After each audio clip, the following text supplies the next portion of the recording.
कठिन परिस्थिति है और इनका अग्नि परीक्षा अगर आप बोल सकते हैं तेजस्वी यादव के लिए। और अगर इस इलेक्शन को आप जीत लेते हैं तो ये आपकी बहुत बड़ी योग्यता है। और मोकामा में चुनाव आनंद सिंह लड़ रहे हैं, मोकामा में चुनाव तेजस्वी यादव के नाम पे नहीं लड़ा जा रहा है। क्या अगर आप जीत गए, सारा चुनाव को आपने अपने चेहरा पर फोकस किया और आप जीत गए, आप बधाई के पात्र हैं। गोपालगंज और मोकामा का वोटिंग खत्म हो गया और सबका जो इंतजार था भाई कि वोट वोट वोट फाइनली हो गया और सब कुछ आपके सामने है। दोनों पार्टी मतलब एनडीए गठबंधन महागठबंधन ने जोरदार ताकत लगा दिया। अब सबका नतीजा एग्जिट पोल पे कि कौन जीतेगा, कितने मार्जिन से जीतेगा, क्या कमल खिलेगा या फिर लालटेन जलेगा, दोनों जगह। इसको जानने के लिए सभी लोग एकदम उत्सुक हैं, तो हमने सोचा कि हम आपको पल पल की खबर देते हैं, उत्सुकता दूर कराई जाए। हमारे लेफ्ट साइड में जो है वो शान परवेज है जो जाप के प्रवक्ता भी हैं, मगर अभी हमारे साथ जो मौजूद हैं ये एक अच्छे राजनीतिकार भी है जो जिनको अच्छा ज्ञान है, क्योंकि ये 2 हफ्ते का वक्त गुजार चुके हैं गोपालगंज और मोकामा में। शान परवेज जी, 2 हफ्ता गुजारने के बाद, जबकि आप कैमरे पे नहीं आ रहे थे, घूमने के बाद क्या लग रहा है वोटिंग खत्म होने के बाद? देखिए 2 हफ्ता ही नहीं, हम लोग तो घूमते ही रहते हैं। हमारी पार्टी तो लगातार बिहार का भ्रमण करते रहती है, हमारे नेता तो लगातार बिहार के लोगों की सेवा में होते ही।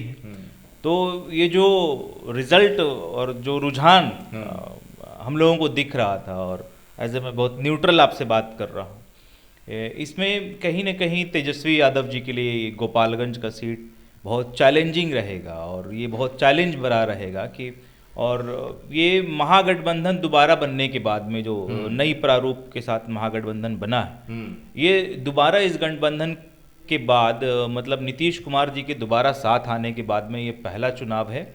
और ये चुनाव नीतीश कुमार जी के साथ के नाम पे तो बहुत ज़्यादा नहीं लड़ा गया और माननीय मुख्यमंत्री जी ने अपने आप को इस चुनाव से बहुत अलग रखा। पता नहीं उसका कारण क्या है, नहीं है, उसके पीछे हम लोग नहीं जाएंगे, मगर ये चुनाव कहीं ना कहीं तेजस्वी यादव जी को बहुत प्रमोट किया गया इस चुनाव में। और ये चुनाव कहीं ना कहीं दोनों सीट पर, चूंकि गोपालगंज में पहले कांग्रेस के उम्मीदवार लड़े थे, महागठबंधन की तरफ से उम्मीदवार कांग्रेस के थे और उन्होंने कांग्रेस को इस बार टिकट ना देकर राजद का अपना कैंडिडेट खड़ा किया।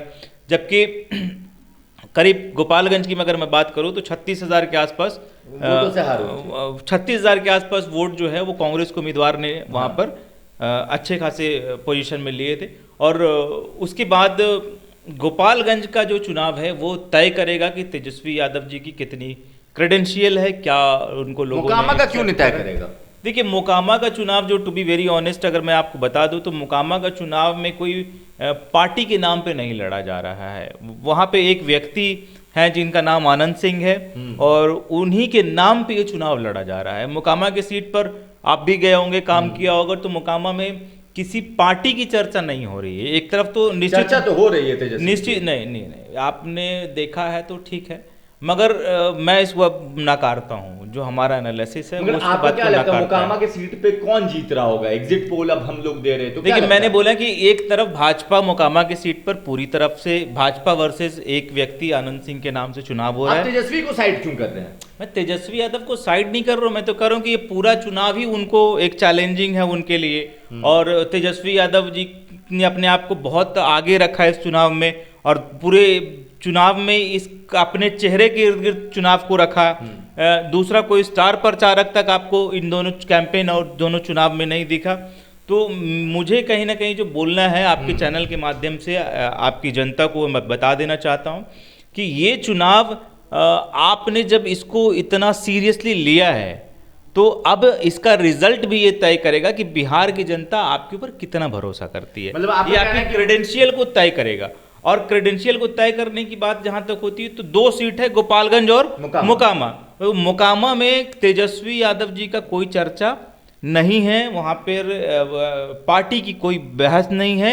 एक व्यक्ति विशेष जो पहले भी निर्दलीय चुनाव लड़ते आए हैं, तब भी 2020 में महागठबंधन से लड़े हैं, 78,000 वोट लेके आए। एक व्यक्ति महागठबंधन में, आप इस बात को नकार लीजिए, बीजेपी वर्सेस आनंद सिंह मोकामा। आप कैसे कह सकते हैं? मैं यही कह रहा हूं और पूरा एनालिसिस ये बात को कह रहा है कि बीजेपी वर्सेस आनंद सिंह मोकामा के अंदर है। और गोपालगंज की अगर बात करें तो गोपालगंज में बहुत कठिन परिस्थिति है और इनका अग्नि परीक्षा अगर आप बोल सकते हैं तेजस्वी यादव के लिए, चूंकि इनका वहाँ पर कहीं ना कहीं खेल जो बिगड़ता हुआ दिख रहा है वो इनके मामा साधु यादव की वजह से। साधु यादव जी ने पहले भी चुनाव लड़ा था और अच्छे खासे करीब 41 से 42 हज़ार वोट वो लेकर आए थे। तो पिछले बार भी महागठबंधन जो आरजेडी समर्थित कैंडिडेट थे उनसे लड़ाई भाजपा की नहीं थी, भाजपा की लड़ाई जो थी वो साधु यादव से थी। तो ये बात को समझ, आप ये क्यों नहीं समझा रहे हैं, ये क्यों नहीं बता रहे कि माहौल बदल चुका है? पिछले बार मैंने बोला कि अगर मैंने बोला कि अगर ये माहौल बदल गया, अगर आप जो गोपालगंज की सीट थी वहां बीजेपी वर्सेस साधु यादव हो इलेक्शन हुआ, और अगर इस इलेक्शन को आप जीत लेते हैं तो ये आपकी बहुत बड़ी योग्यता है और बहुत बड़ा अचीवमेंट है आपके लिए। ये आप गोपालगंज अगर आप जीत लेते हैं तो ये बहुत बड़ा अचीवमेंट है आपके लिए। मगर मोकामा की सीट पर आपके नाम से कोई मामला नहीं बनता है। मोकामा में भाजपा वर्सेस, मोकामा अगर जीतती है तो क्रेडिट आप तेजस्वी को नहीं देंगे? नहीं, ये आप दे भी नहीं सकते, ये आप नहीं दे सकते। मतलब पार्टी का जो रुख है वही आप भी कह रहे हैं। पप्पू यादव भी कभी क्रेडिट तेजस्वी को नहीं दिया, आप भी वही कर रहे हैं। मैं तेजस्वी यादव जी को क्रेडिट देने और नहीं देने की बात ही मैं नहीं कर रहा हूं। मैं तो कह रहा हूं कि उन्होंने पूरा चुनाव को अपने चेहरा के इर्द गिर्द रखा है। ठीक है, तो दोनों जगह रखा ना, दोनों जगह रखा है। दोनों जगह में आप जब धरती पर जाकर देखेंगे तो वहां पर किसी का कोई चर्चा नहीं। एक तरफ बीजेपी के कैंडिडेट को इसलिए वोट पड़ रहा है उसका नाम नहीं है, बीजेपी समर्थित कैंडिडेट का कैंडिडेट व्यक्ति का चर्चा नहीं है, वहां पे एक पार्टी का चर्चा है जो बीजेपी और उसकी पार्टी का चर्चा है। उसके मंत्री वहां पर काम कर रहे हैं, मगर दूसरे साइड में जो व्यक्ति खड़ा है जिसका नाम आनंद सिंह है वो व्यक्ति, आपको रोकेंगे? राजद के भी मंत्री वहां काम कर रहे हैं, बहुत सारे नेता मिले, मंत्री कोई फायदा नहीं है सर। मोकामा ऐसी सीट पर, मैं बार बार बोल रहा हूं आपको, मैंने कहा कि आपके लिए चैलेंज और अग्नि परीक्षा गोपालगंज है। मोकामा में चुनाव आनंद सिंह लड़ रहे हैं, मोकामा में चुनाव तेजस्वी यादव के नाम पे नहीं लड़ा जा रहा है। और ये बोलना शायद गलत नहीं होगा कि शायद अगर ये चुनाव किसी भी कारण से अगर हार जाएं तो फिर जिम्मेदारी कौन लेगा?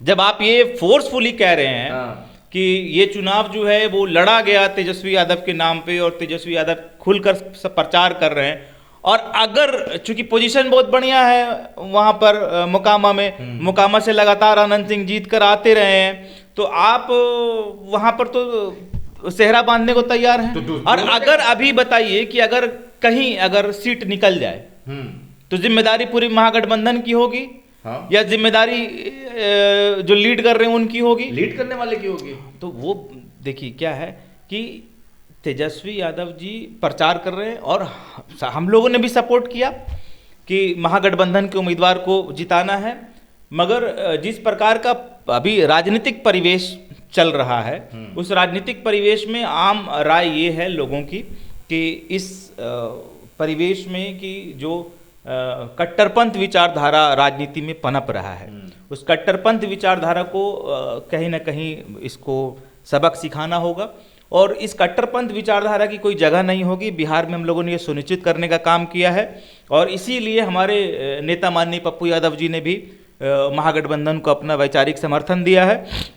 मगर हकीकत जो है आप उससे मुंह नहीं मोड़ सकते हैं कि तेजस्वी यादव जी के लिए अग्नि परीक्षा है गोपालगंज, और मोकामा जो है वो कहीं ना कहीं एक आनंद सिंह के नाम पे लड़ा जा रहा है। अगर जीत होगी तो उसमें क्रेडिट जो है वो आनंद सिंह को दिया जाना चाहिए, और अगर हार भी होगी तो उसके बाद क्रेडिट आप महागठबंधन को दे सकते हैं। हार गया तो निश्चित रूप से हारने के बाद क्रेडिट महागठबंधन को लेना होगा और हमको भी लेना होगा, इंक्लूडिंग मी ऑल्सो, क्योंकि हमने भी सपोर्ट किया है। मगर हमारा वहाँ पर भूमिका बहुत माइनर भूमिका में हम लोग हैं कि वहाँ पे जो मास वोट है वो एक व्यक्ति के नाम से वोट पड़ रहा है, और अगर आपको परफॉर्म करना है और अगर हमको दिखाना है परफॉर्मेंस अपना और अपनी काबिलियत दिखानी है तो हम गोपालगंज के सीट पर दिखा सकते हैं। अगर गोपालगंज पे लीड करते हैं, गोपालगंज पे आते हैं, आप कह रहे हैं उसकी चुनौती है तेजस्वी के लिए। चुनौती नहीं, अग्नि परीक्षा। अग्नि परीक्षा है। क्या यादव जो वोट बैंक है जो पिछले बार मामा के साथ चला गया था, तेजस्वी के मामा के साथ, इस बार आप किस तरह से देख रहे हैं? अब चुनाव तो खत्म हो गया, वोट हो गए। देखिए अभी का जो परिवेश है, अभी के परिवेश में ये है कि हम आपस में लड़ने से बेहतर है मेरा कि हम अभी एक ऐसे राजनीतिक परिवेश देश के अंदर चल रही है जिससे अभी अब देश को बचाने की ज़रूरत है, संविधान को बचाने की ज़रूरत है, संस्थाओं को बचाने की ज़रूरत है, जब संविधान, संस्था और देश नहीं बचेगा तो ना इलेक्शन कमीशन बचेगा, ना जुडिशियरी बचेगा और ना लोग बचेंगे। तो अभी ये बचाने की ज़रूरत है। तो अभी जो समाजवाद विचारधारा के लोग हैं, जो सेकुलर विचारधारा के लोग हैं, उन सबको एक प्लेटफॉर्म पर आना चाहिए और एक प्लेटफॉर्म पर आकर इस कट्टरपंथ विचारधारा जो भारत में नफरत फैलाने का काम कर रहा है और नफरत के आधार पर देश के अंदर राजनीतिकरण कर रहा है, उसका विरोध होना चाहिए और उसका विरोध हम लोगों ने कर रहे हैं। तो साधु यादव जी को भी कहीं ना कहीं आप अपने आप में या आप अहंकार में नहीं रहना चाहिए था, और ये पारिवारिक कलेश अगर सुलझ जाता तो शायद ये बहुत अच्छा होता, मगर परिस्थिति पारिवारिक कलेश की वजह से जो दिख रही है वो वहाँ पर बहुत टफ है। और मैं तेजस्वी यादव जी का कायल हो जाऊंगा कि जब वो गोपालगंज की सीट निकाल कर लेकर चले आए, क्योंकि गोपालगंज में परिस्थिति निश्चित रूप से बहुत विपरीत दिखाई दे रही है, अनुकूल नहीं है वहाँ पर। पहले वहाँ पे कहाँ मामला फंस रहा है? क्या तेजस्वी इतना हेलीकॉप्टर से यात्रा करने के बाद 2-3 दिन रहने के बाद भी क्या माहौल नहीं बना पाए?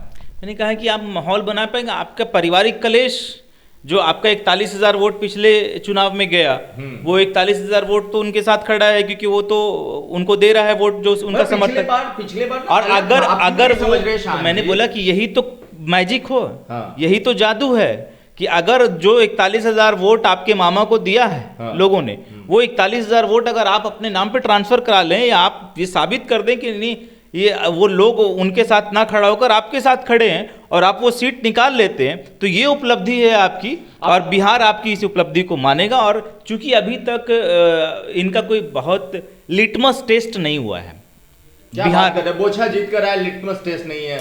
मेरी बात समझिए, कोई लिटमस टेस्ट नहीं है, आप उसको प्रमाणित नहीं कर सकते हैं कि आप जीत कर आ गए हैं। जितना अधिक चुनाव में लड़ना, आप किसी बड़ी पार्टी के आप हार गए तो प्रमाणित हो गया कि आप कामयाब नहीं हैं। मैंने नहीं बोला, मेरा कोई विरोध नहीं है उनसे, मैं खुद इस चुनाव में उनके साथ खड़ा हूं। मैंने ये कहा है कि पूरा का पूरा इलेक्शन को आपने सेंट्रलाइज्ड फोकस्ड कर दिया, आपने किसी दूसरे दलों को पूछना भी नहीं समझा।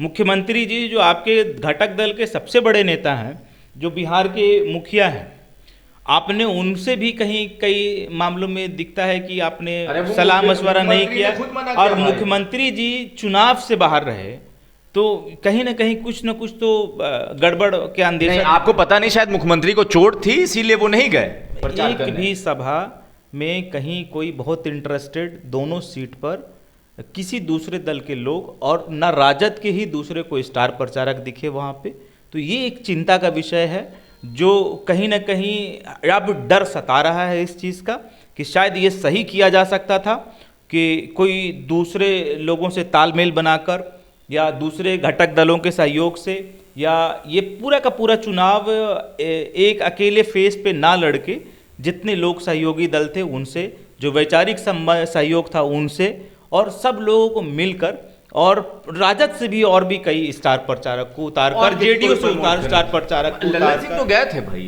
जेडीयू से स्टार प्रचारक, एकाक दौरा आप उसको कंसीडर करते हैं, ठीक है गए थे, अच्छी बात है, मगर और क्यों नहीं गए, और भी जाना चाहिए था। तो आप जीत जाते हैं तो अच्छी बात है, उसमें कहीं कोई इफ बट नहीं है कि अगर आप जीत गए, सारा चुनाव को आपने अपने चेहरा पर फोकस किया और आप जीत गए, आप बधाई के पात्र हैं, और आपका फिर शायद लिटमस टेस्ट जो है कि आपने प्रमाण कर दिया कि आप उतने मैच्योर हो चुके हैं अब बिहार की राजनीति में कि आप अपने चेहरे के दम पर आप कोई फंसा हुआ सीट निकाल सकते हैं। तो ठीक है, अच्छी बात है, फिर आपको बधाई है इस बारे में। मगर ये चुनाव की स्ट्रैटेजी में कहीं ना कहीं संदेह जो है वो लग रहा है, दिख रहा था हम लोगों को, और ये कोई बहुत बड़ा मैजिक नहीं हो रहा है। अगर आप मुकामा जीतते हैं तो कोई बहुत बड़ा मैजिक नहीं है। आपको एक लाइन में हम अब एंड करने से पहले जान लेना चाहते हैं, दोनों सीट में क्या दोनों गठबंधन के पास आ रहा है या एक फिसल रहा है? मैंने आपको बताया कि अगर एक सीट मुकामा की अगर बात करें तो मुकामा अगर आप जीत रहे तो कोई बहुत बड़ा मैजिक नहीं है। ठीक है। अगर आप गोपालगंज निकाल लेते हैं तो आप बधाई के पात्र हैं, और आप निश्चित रूप से फिर एक परिपक्व राजनीति का परिचय आप बिहार को देंगे, और हम लोग इसके लिए आपको, आज चुनाव का दिन है तो आज हम लोग इसके लिए कम से कम आपको शुभकामना भी देते हैं, और हम लोगों का भी सहयोग आपके साथ है। तो हम लोग भी चाहते हैं कि आप दोनों सीट जो है वो महागठबंधन को मिले, क्योंकि ये दौर मैंने आपको पहले बोला कि ये दौर जो है, ये दौर ये नहीं है कि हम आपस में लड़े, आपस में भिड़े। ये दौर ऐसा है कि हमें समाज को बचाना है, हमें संविधान को बचाना है, हमें संस्थाओं को बचाना है।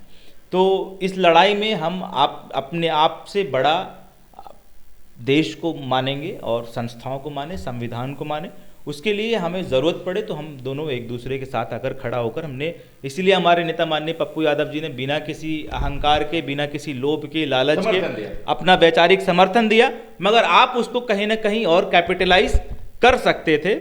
आपने पूरा चुनाव को आपने अपने फेस पे लड़ा, ठीक है, आप लड़े, अच्छी बात है, मगर ये आपको शायद और बेहतर कर सकते। चलिए, शायद और बेहतर हो सकता था क्या?